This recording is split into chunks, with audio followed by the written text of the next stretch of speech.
This is a test of the Boundary Park alert system.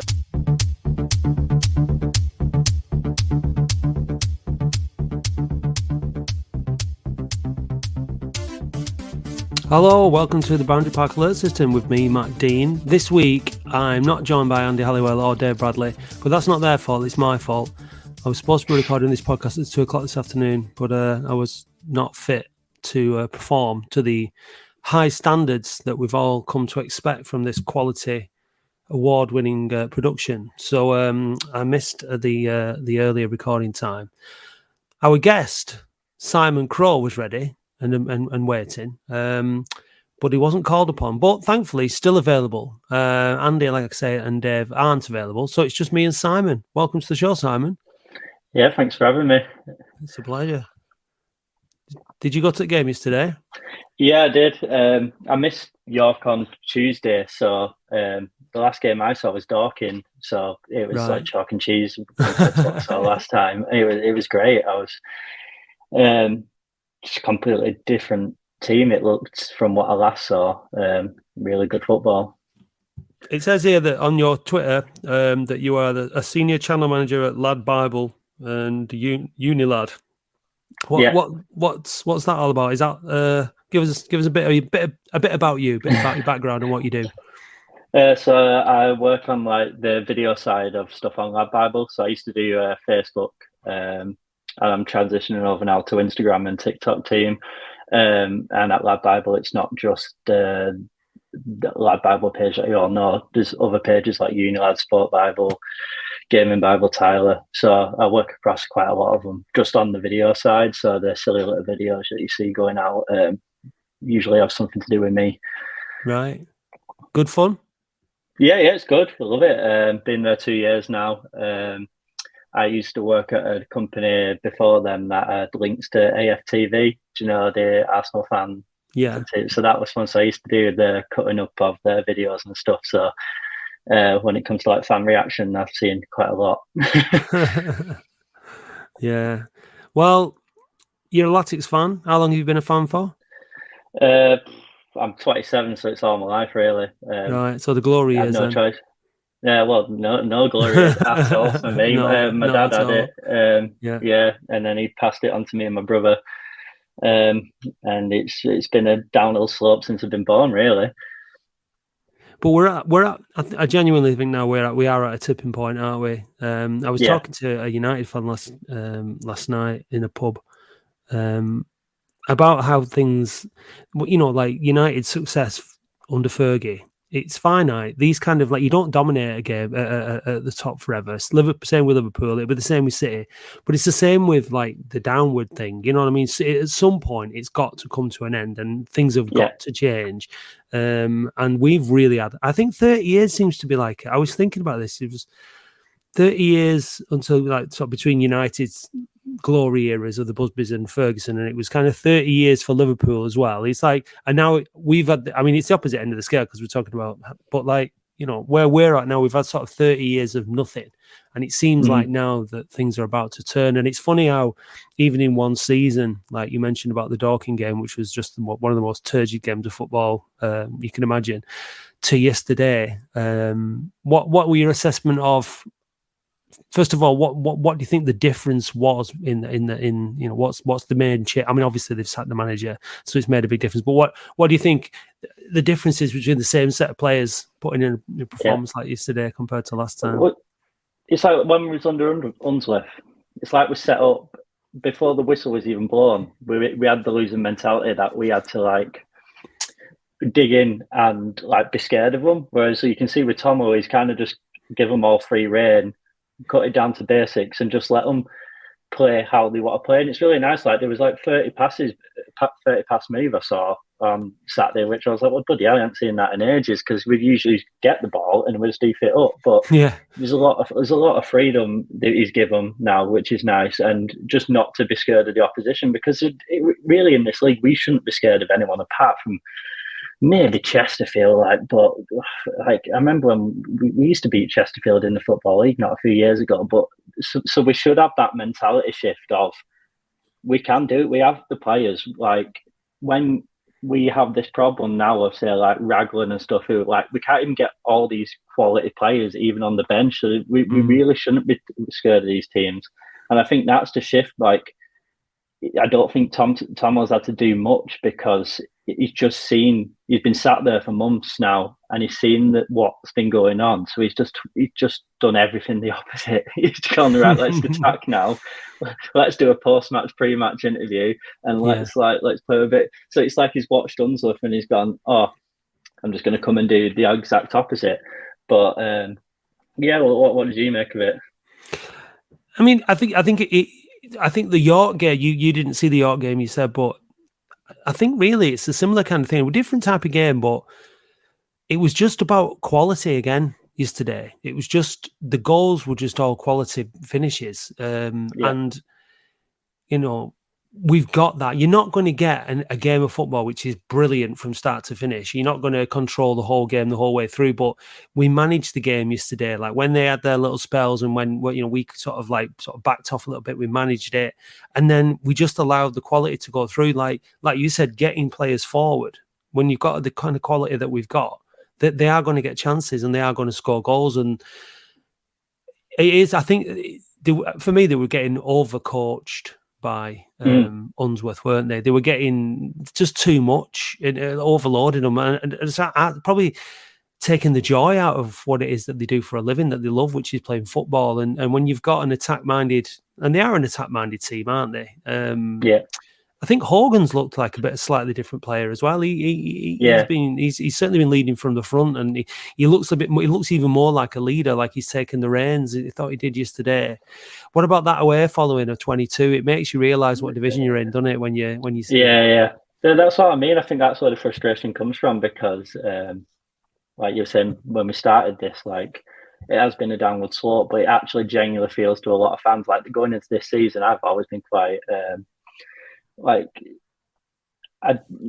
hasn't been much to look forward to in previous seasons, but I've just never thought we've had enough to compete in previous seasons. But this year, I was like, we genuinely have a really good chance of like being even in the top half. But I don't want top half, but making history. Do you know what I mean? And I think that's what really bubbled over with a lot of fans after 3, 4, 5, 6 games, because it was the expectation. And like, you're getting teams like Oxford City bringing 22, and even if we were under Unsworth for this game, I still think the mentality, like, he would have give them a little bit more of the ball. Like in the first half, like you said, the 30 pass move, we was at home. We was clearly the home team playing our game and just saying to them, "You come at us," and they couldn't do anything. But in the past, we'd been at home and gone, "You can have the ball. We'll sit 10 yards back and we'll just try and hit you on the counter."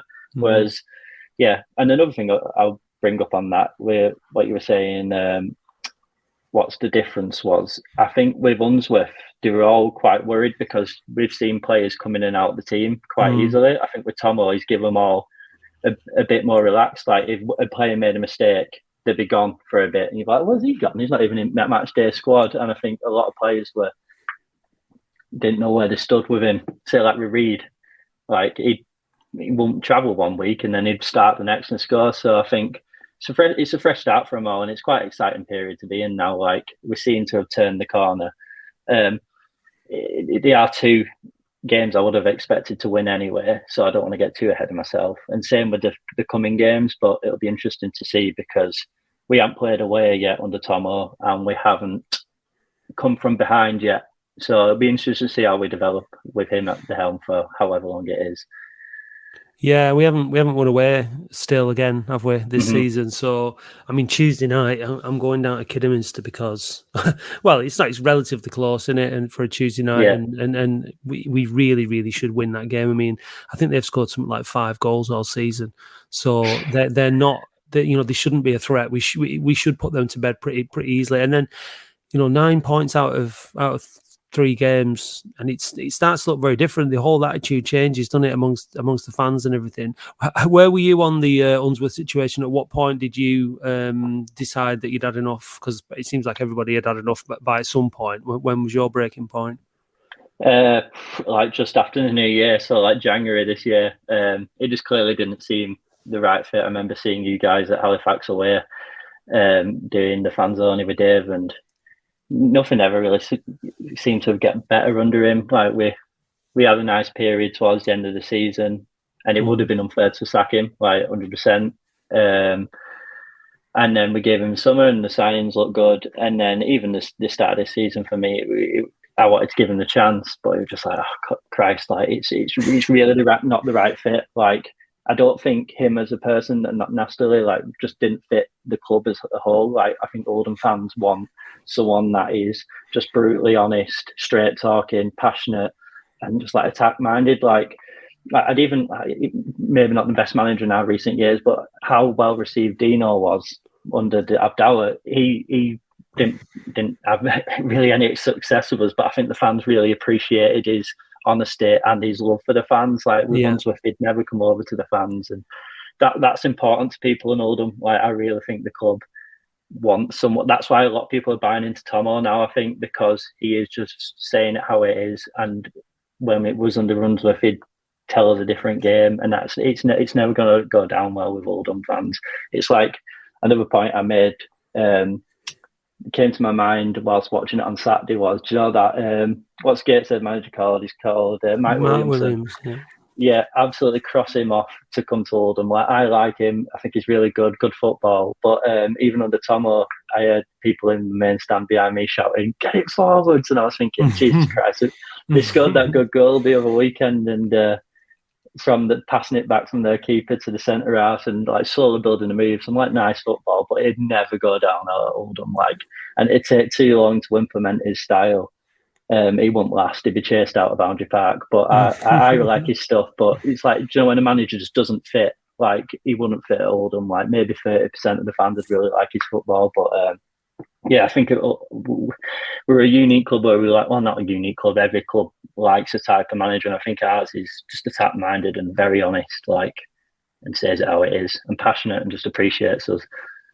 I think that's a fair point. I think the obvious one that comes to mind is Shares. I thought Richie Wellings was like that as well when he was in charge, as brief as it was, and that's a shame we didn't keep hold of Richie. But yeah, I think you're right, and it just makes me wonder how much of this kind of thing, how much thought will be in the minds of the board and stuff while they're doing the recruitment of the type of manager that, you know, because you think about it, it's like anything. Anyone can talk a good game, can't they? Go into an interview and say all the right things. And I mean, Andy mentioned it last week on the pod about the board, being well versed in hiring and firing and having a good eye for someone.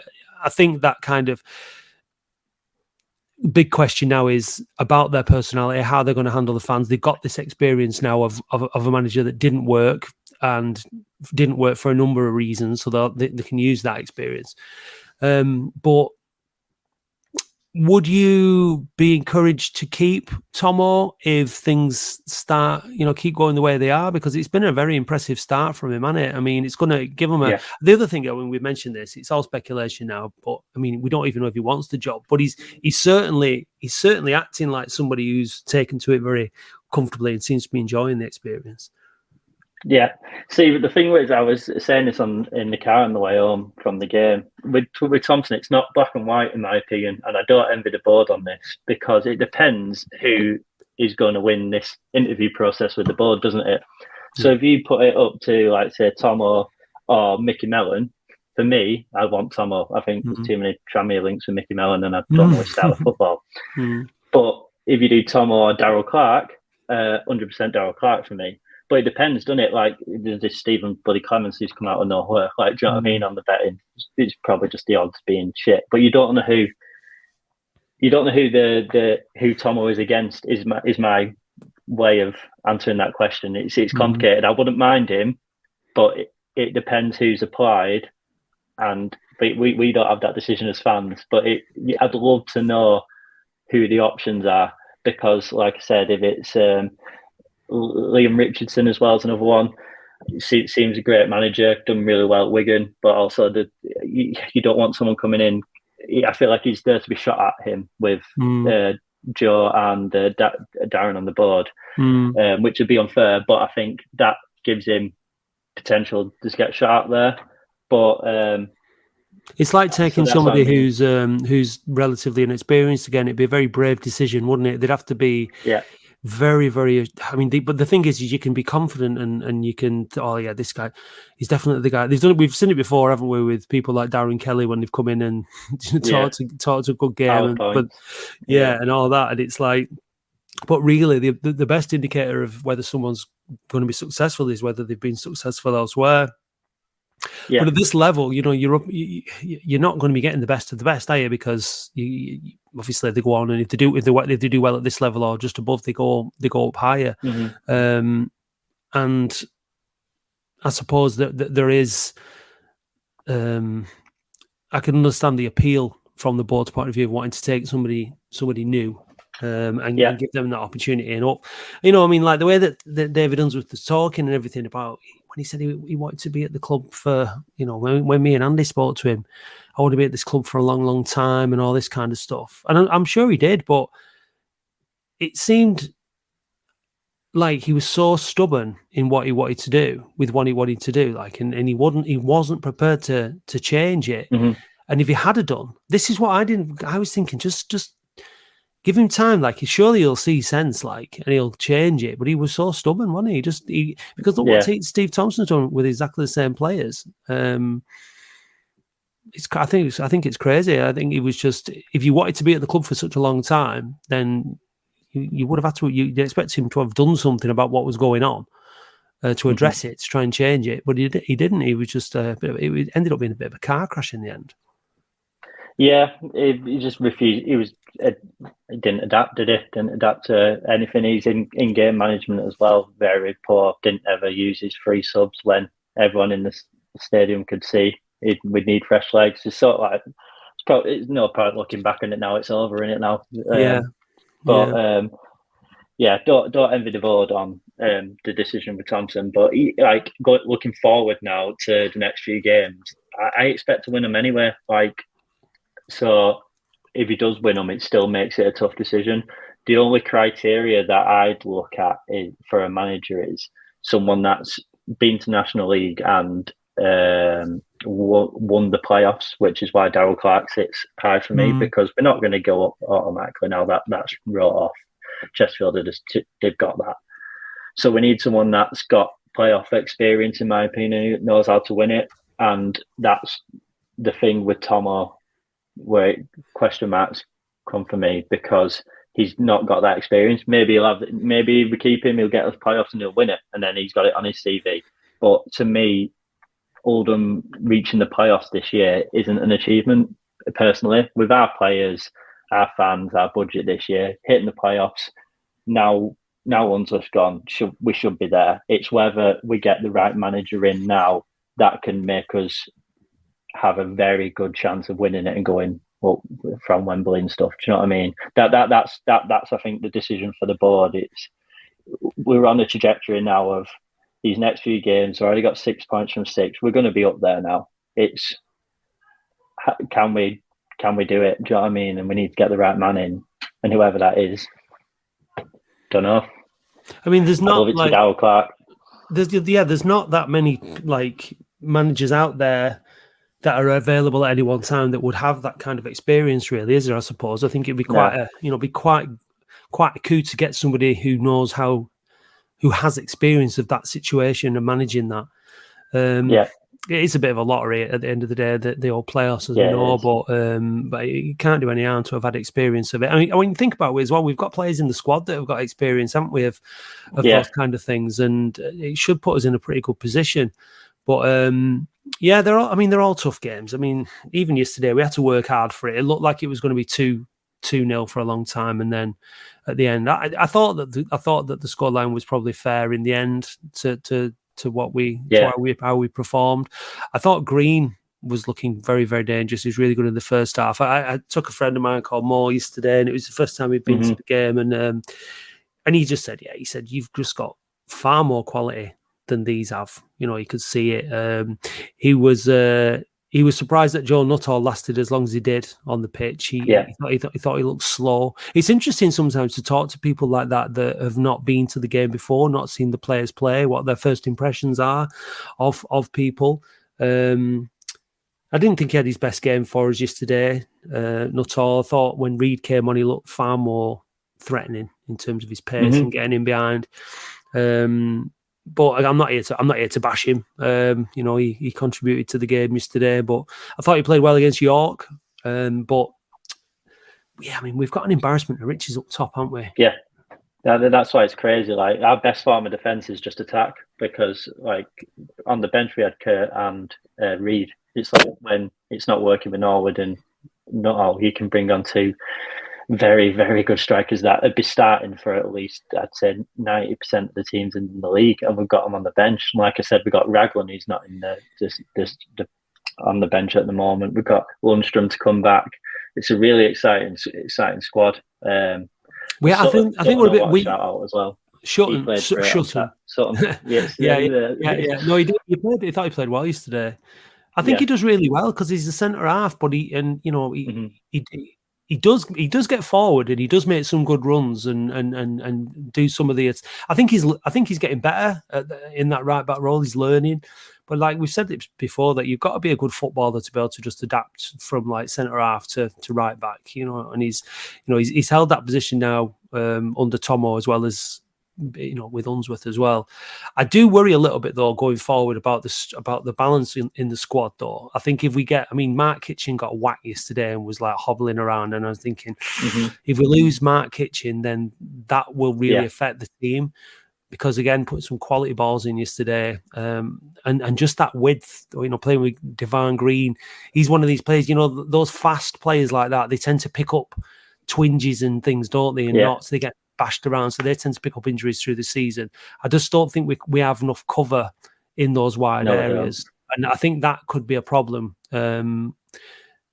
if we don't recruit a few more. I don't know if we have to offload anyone or whatever, but yeah, I don't think the squad is the finished article yet. But we should have a lot more points on the board than we do now already. But I think if we can go on a good run now before Christmas, be a bit lucky with injuries and suspensions and all that kind of stuff, and then when we get a new manager in, I'm sure they're going to want to strengthen the squad and bring players in. Another shout out to Dickinson as well. I thought he played really well again yesterday, and him and Green were switching sides and stuff and causing them all kinds of problems. It's good to see Gardner back on a more consistent basis. I think we've missed him. I think we're a much better team when he's in it. Sheeran got his contract extension. Were you surprised about that, since we don't have a manager in place at the minute? Or it's a bit of a confusing one. People are saying on Twitter, whether it's been triggered by appearances and stuff. I've got nothing against it, but we've had this problem in the past where we've been struggling to get players off after giving them big contracts. So it did raise an eyebrow with me. Like, I've got nothing against him. Like, he's been thrown under the bus really with Unsworth. Like, apparently, like my brother was saying on Tuesday, he had a great game against York and he played well on Saturday. So to me, if you just use him right, he's quite good, very good utility player in it. But the fact that he had his contract extended, is it till 2025 in it? I think it's 2 years. Raises questions to me. I think I'm never going to knock him because he works really, really hard. He leaves everything out there, and I think you need players like him. Certain games, you need players like him. He'll get stuck in. He really covers a lot of ground. I was disappointed yesterday when Shelton came on, and there was a few boos coming out of the Rochdale Road end towards him, and I thought that was a bit lame, to be honest with you. Like, he's not had the best start this season, but come on, don't boo your own players onto the pitch, like. No, I didn't hear any of that in the main stand. But no, it wasn't massive amount, but it was just a few coming out of the Rochdale Road end. So just if any of those people are listening, I think, that's not really constructive. Not when we're winning as well, like, especially. You don't really want. It's just, I don't know. That's just a few people in it, but it's not good, not nice. Not when we're falling in love. We don't get any better. We can't do it now. We've just won 2 games, 6 goals, 2 clean sheets. We can't really do about this point. Fucking hell. I know. But with Sharon, the only worry was for me, like, just the offloading point. Like, when we've struggled this summer to get rid of a few people, whether that comes back to bite us, I don't know. I probably would have waited for the end of the season, but yeah, like I said, I don't really have any real grudges against him. He's been playing well these past 2 games. That doesn't mean give him a contract, but yeah, just at the offloading point is a bit of a worry for me. We've still got like McGay and other people at Hallam and stuff that we've probably held on to for too long, but they've just dug in with the contracts, haven't they? That's the worry.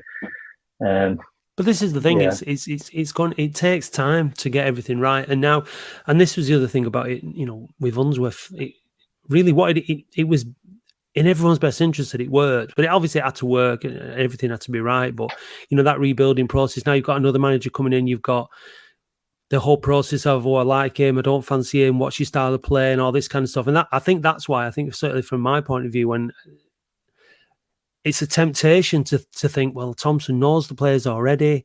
He's been working with them, and he recruited a lot of them himself, or was involved in the recruitment of a lot of them. And in some ways, it feels like more of a stable appointment in that way. It can maintain some stability. But like you said, it just depends on who else is available and who else is interviewing, and you know, we might turn around and be delighted with the new appointment. But you know, whether or not it will kick on straight away, or we'll have a bit of a wobble with the new manager while the new manager figures out what his best team is, how he wants to play, you know, because like the other thing, you can just imagine, I mean, I presume this is the kind of conversation that they're going to have in terms of how they're going to want to play, but you know, you've got a team that starts performing well at 4-2 in 4-4-2, and then you know, new manager comes in and decides he wants to play a different formation, and then it doesn't work, and then the fans, you can just imagine, can't you? I just want it to, whatever happens, I just want it to be just to go smoothly, and just be like, you know, Thompson's doing a great job at just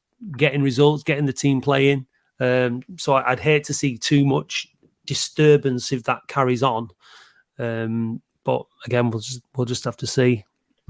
Yeah, you're right. I think the board's ambition when Frank took over and got Darren in, and then they brought Unsworth in, and then the head of recruitment came in after Steve Dinney.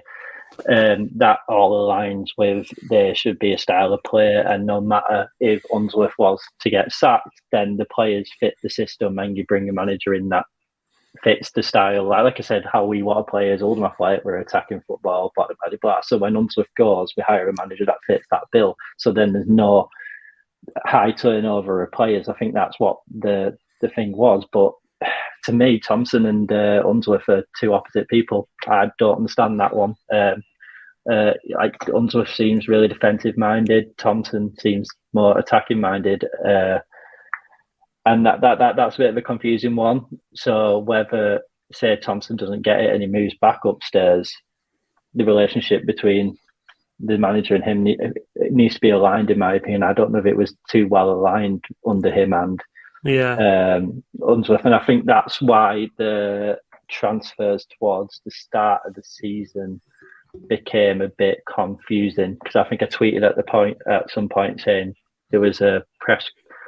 They did fans forum, and he was like, I want to sign young players to sell them for a profit. So we can see that in Hobson. Absolutely superb player, superb signing. We'll make money on him. But then we started to sign quite a few older players and stuff. And the system, like you were saying earlier in the pod, like we have embarrassment and riches in the central part of the pitch, but the wide parts of the pitch, we don't really have anyone. So it seems like there's been an absolute misalignment somewhere there.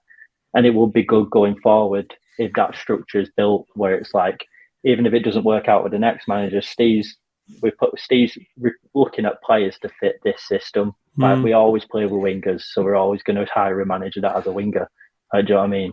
Well, that's where this kind of like director of football comes in, doesn't it? Where you have somebody that helps maintain the philosophy, the football style, the philosophy, and all that kind of stuff.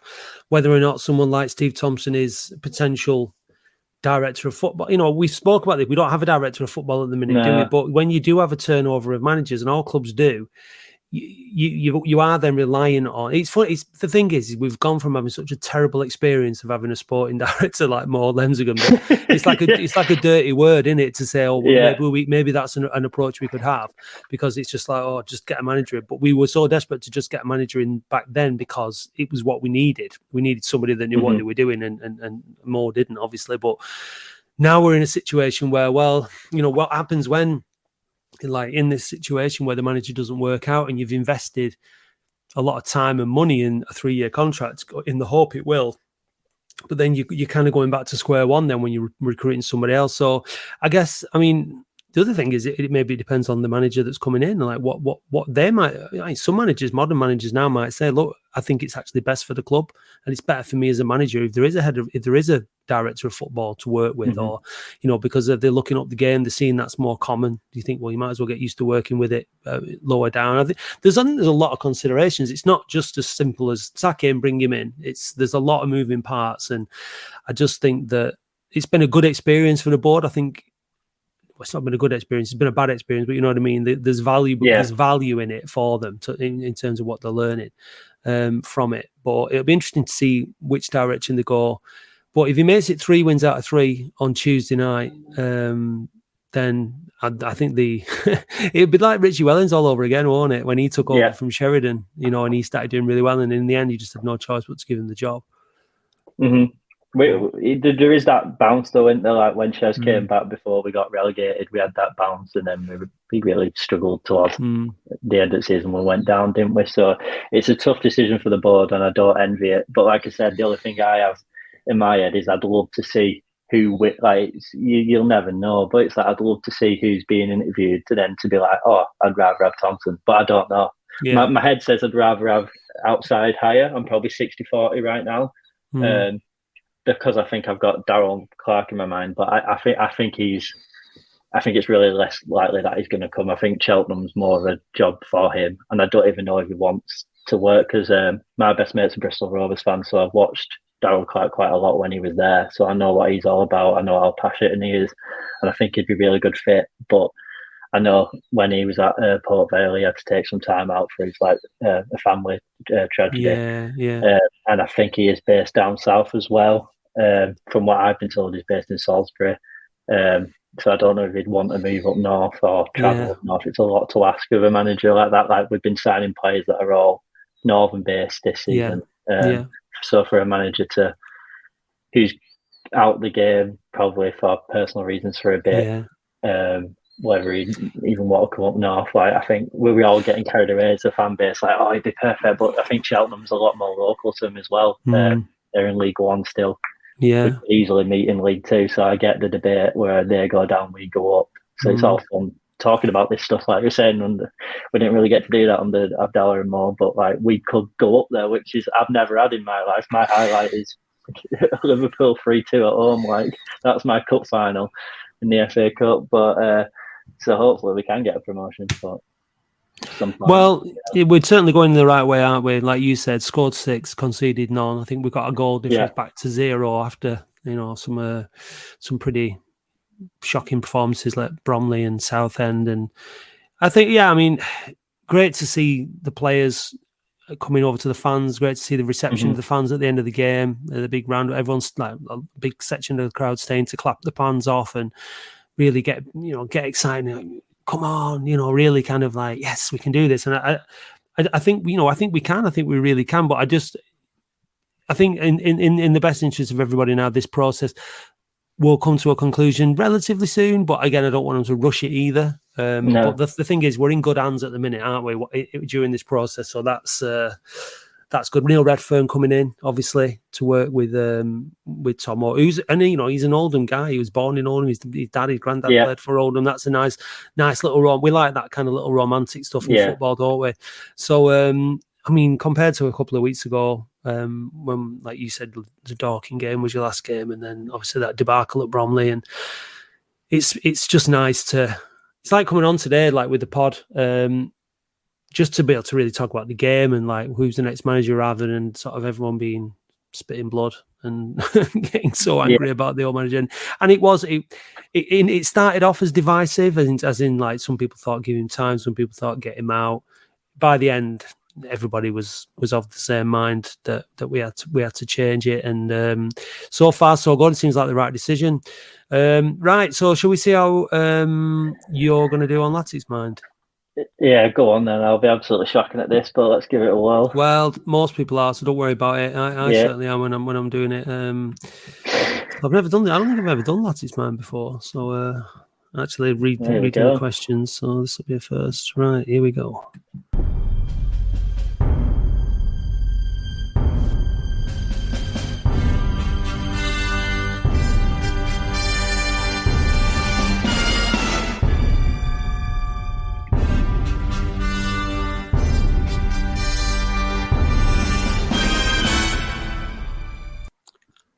Who's the first manager appointed by Abdallah Lemzigum?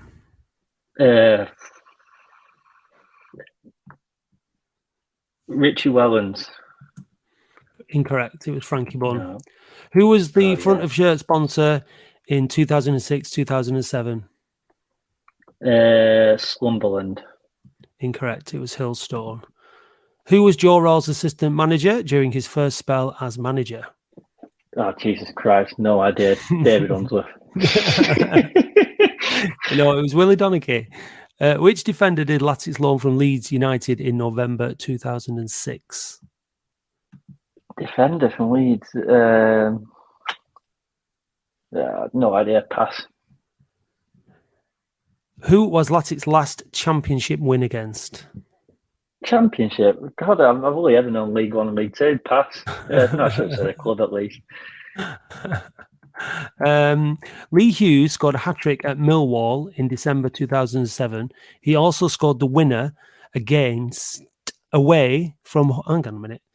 He also scored the winner again away from home the week after. Who was that against? So he scored a hat-trick at Millwall in 2007. Yeovil. No, it was Southend. Who scored the first goal in front of the new Rochdale Road stand against Crystal Palace in August 1992? Andy Ritchie. It was Graham Sharp. Who scored Latics winner at Stevenage in April 2022? Stevenage. It's recent, this. Yeah, it was a header. A header. Peter Clark. No, Jamie Hopcutt. I don't know. Jamie Hop. Jesus Christ. Remember him? I don't want to remember some of these players. No. Who was Latics' top scorer in the title-winning season of 1990-91? Andy Ritchie. Oh, no, it was Ian Marshall. Yes, so... I'll take it. Oh, no, it's not easy, mate. Let's just, the ones you passed on, who was, which defender did we loan from Leeds in November 2006 was Sean Gregan. And Latics' last championship win was against Norwich. No idea. Hey, it's the taking part that counts, mate. And you know what? It is. Without you today, I'd have had no podcast. So I'm very grateful. Thanks for joining us. Sorry I didn't make it at 2:00. I need to slap on the wrist for Matt and his nocturnal habits there. But yeah, thanks for joining in. I hope you've enjoyed it. It's been great. Thanks for having me. No, you've been a good guest. I really appreciate it. Thanks very much. Are you going on Tuesday? Have you? No, it's hard to work for me to get down, but I'll be there. It's away on Saturday as well, Wealdstone. Yeah, Wealdstone away. And I think we've got Is it Maidenhead then? Is it on Maidstone? Is it Maidenhead on the Tuesday? Maidenhead, I think, and then Dagenham. Like these games that we should win. Who knows where we're going to be in the next month. Yeah, we should. But it's good to have these games coming thick and fast, isn't it? Especially when you need points like we do. You've got a real opportunity to climb the table.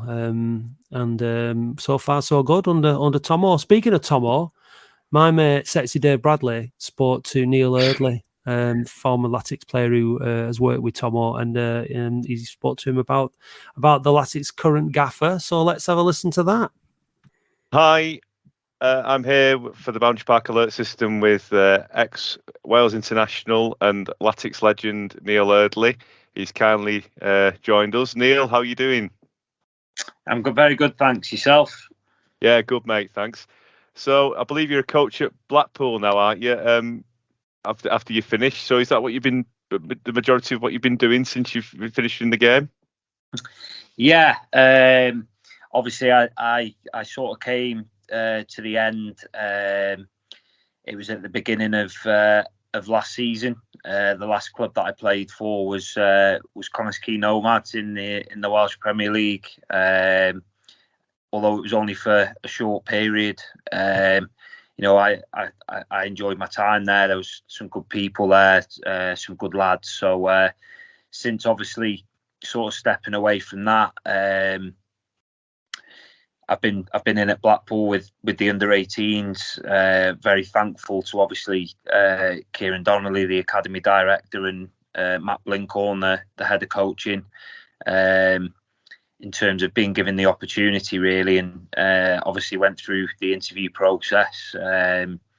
and had a decision to make really in terms of do I carry on coaching within the academy with the schoolboys and I'm sort of carry on playing football, or do I sort of step away from the playing side and take on the coaching full time. And it was just too good an opportunity for me, because I always saw myself wanting to be a coach sort of at the end of my playing days. And like I said, Blackpool's a club that has always been close to me, and for the opportunity to come up and be a full-time coach, back where I had some really good years as a player, was just too good to turn down. And I've not looked back since. I'm really enjoying the role, love working with the lads that I'm working with. The staff that we've got are great. They're helping me all the time, and I feel like I'm learning and progressing myself, although I'm still very early on into the journey. Just over 12 months now I've been full-time, so yeah, it's been really good, mate. I'm really enjoying it. Oh, fantastic! Well, you've worked with some great coaches in the past: Tommy Wright, John Sheridan, the Cowley brothers. But the one I really want to talk about is, and that's just to name a few. You've worked with Dean Saunders as well. He's definitely got a few stories. But again, we won't jump into Dino's stories for now. But the one we're interested in, as you've probably recently seen, is that Steve Thompson.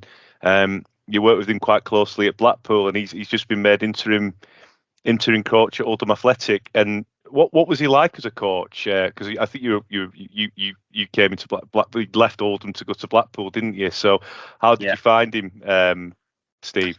He was fantastic. I think first and foremost, Thommo was one of the nicest guys I've come across in the game. Before we got on to what he was like as a coach, he was a fantastic person. And I speak on behalf of the whole squad that we had back then, and everyone that's worked with him would probably vouch for me and say, yeah, totally agree. He's a great person. And the fact that he's been given the role at Oldham for the time being, I think is great. Oldham, still a team. Since I left many years ago, every week I'll look out for their result just to see how they're going, to see how they're getting on. And it was great to see that he got that win the other night in his first game in charge. I worked closely last season at Blackpool with Paul Murray as well, who was our head of recruitment, another top guy. Got a lot of time for Muzzo, was a fantastic player. And I saw that he was involved in the celebrations on the sideline, so that was obviously good to see as well. But yeah, Thommo, fantastic coach. Was always someone that, any problems that you had, whether it was football related or not, someone that you trusted, someone that you could always go to. And yeah, like I said, just a really, really good guy. So whatever happens at Oldham, I wish Thommo all the best, and I'm sure that he'll have the lads raring to go again this weekend. But you had two ends of the scale, didn't you? Because he was Ian Holloway's assistant, wasn't he? And Simon Grayson's assistant as well. Yeah. So they're two very different characters. But did Steve bring in that calming influence, and did he give the what it's with the bollockings when he needed to give them as well? Yeah. Is there two sides to him? Yeah, I think there was periods at Blackpool where he actually took over as kind of interim charge, which obviously is what he's doing now, I presume. Whether that's the case or not, I'm not sure. But Ian Holloway was absolutely fantastic. Again, fantastic person, great coach, loved the game, had a particular way of what he wanted to play with the group of players that he had at the time that really worked for us, and we all bought into that. And Thommo was, very hands-on in training, took sessions, would give you any little bits of advice that you'd need, or, like I've just touched on in terms of, you could go to him with anything, and, you knew that Thommo was he would always be there to help you as best as he could. And you kind of draw on those experiences, like you touched on, worked for many different managers, had a fantastic career himself in the game. And, particularly for me as well, because I think the the player that Thommo was and the way he liked to play was quite similar to myself. So, I'd always ask him for advice. And I think I'd probably agree around the fact that he was the sort of calmer one out of the two. Ian Holloway was fantastic, but at the end of the day, he was the manager, and he drove the standards, as did Thommo, really. But yeah, they both just worked so well together, and I think we had such a good group of players as well that they had the buy-in from in terms of how they wanted to do things. So it was just a real good fit at the time, and obviously the success that we had sort of speaks volumes on that, really. So I can't speak highly enough of the pair of them, to be fair. Oh, that's great. Well, Neil Redfern has just been installed as I think he's assistant coach now. So again, Neil Redfern and Thommo, both midfielders, over 500 games apiece in the Football League.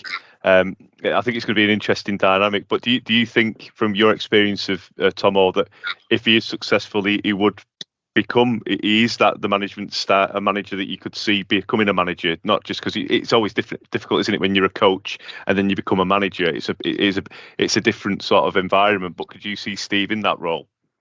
Yeah, absolutely. Going back to our, the earlier point I make around the fact that he's vastly experienced and that he's seen it all, under different managers and all types of different situations, sort of promotions, relegations, all that type of stuff.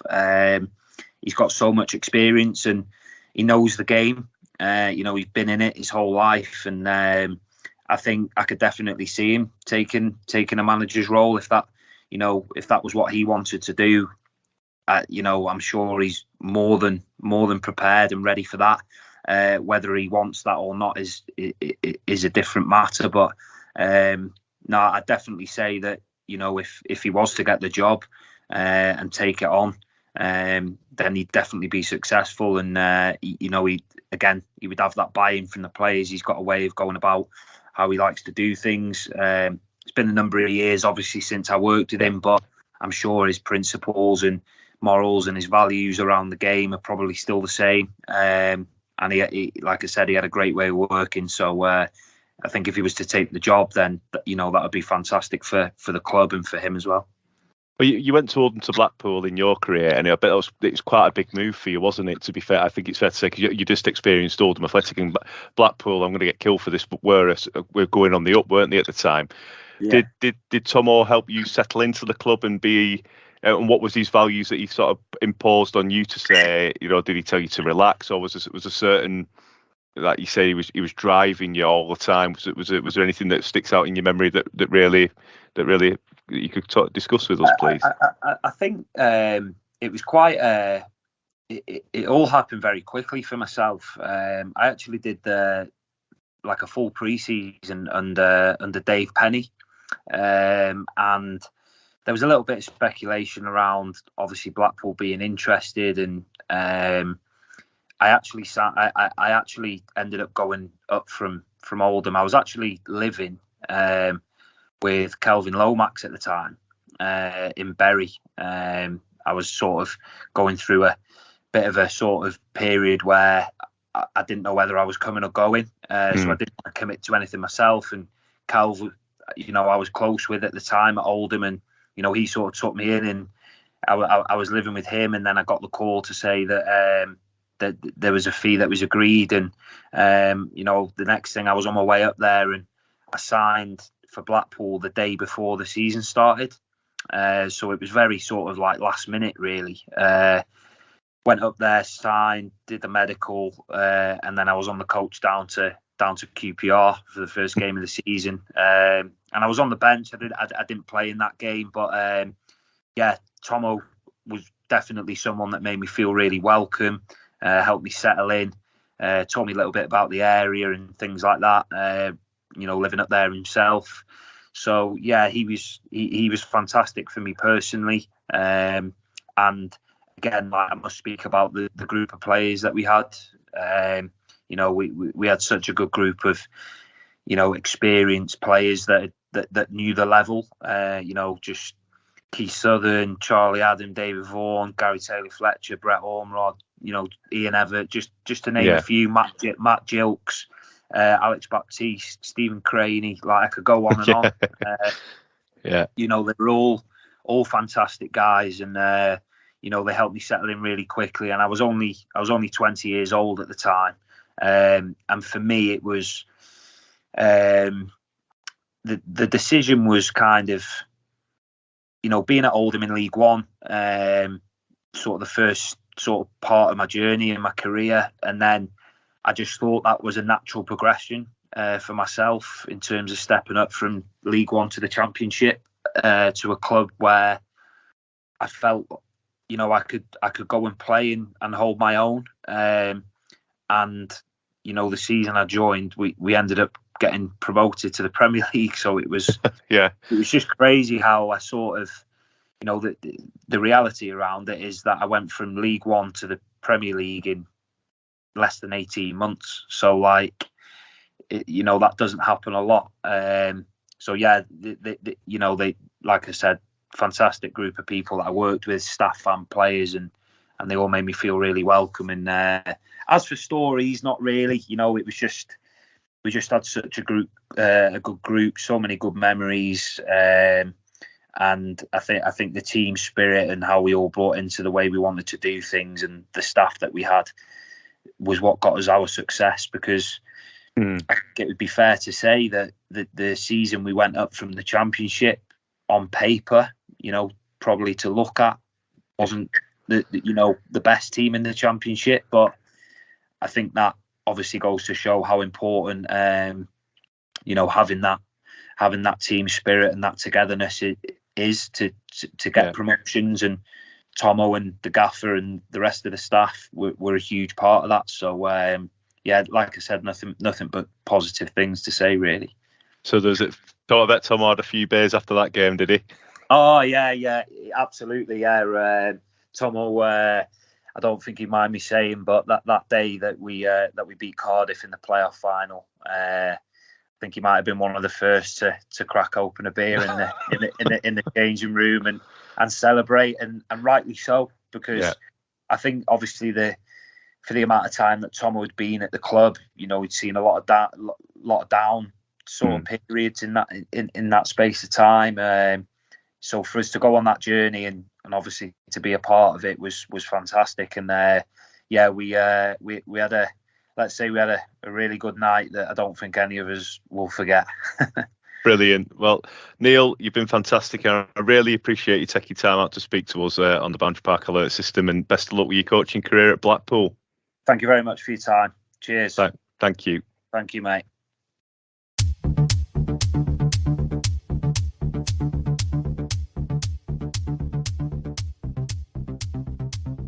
Thank you for listening to the Boundary Park Alert System, a QPod production hosted and produced weekly by Matt Dean, Andy Halliwell and Dave Bradley. QPod is Oldham's only dedicated podcast production company, and if you'd like to learn more about how podcasting can help take your brand to the next level, visit kupod.co.uk. A huge thank you goes to all those people who subscribe to the podcast on Spotify. We really appreciate you all. Please visit oafcpodcast.co.uk and click Be a Supporter, or find the link in the show notes if you'd like to help us fund the show. It's only $2.99 per month to subscribe, but if you'd rather make a one-off donation, please visit buymeacoffee.com/OAFC podcast or click the link on our website. Don't miss the Latics football phone-in every Wednesday live from 8:30pm. Please visit youtube.com/@OAFC podcast and do hit subscribe while you are there. You can also follow and interact with us on Facebook, Twitter, Instagram and TikTok @OAFC podcast. Big thanks go to Eileen Finnegan for writing our excellent weekly blog, which we encourage you to read on our website every Saturday morning, and also to Paul Prendergast for providing us with all the Latics Mind questions. The title music for the show is by Manchester DJ and producer Starion, and for more information visit bandcamp.com/Red Laser Records. If you'd like to be a guest or contribute to the show, we would love to hear from you. Until then, see you next time.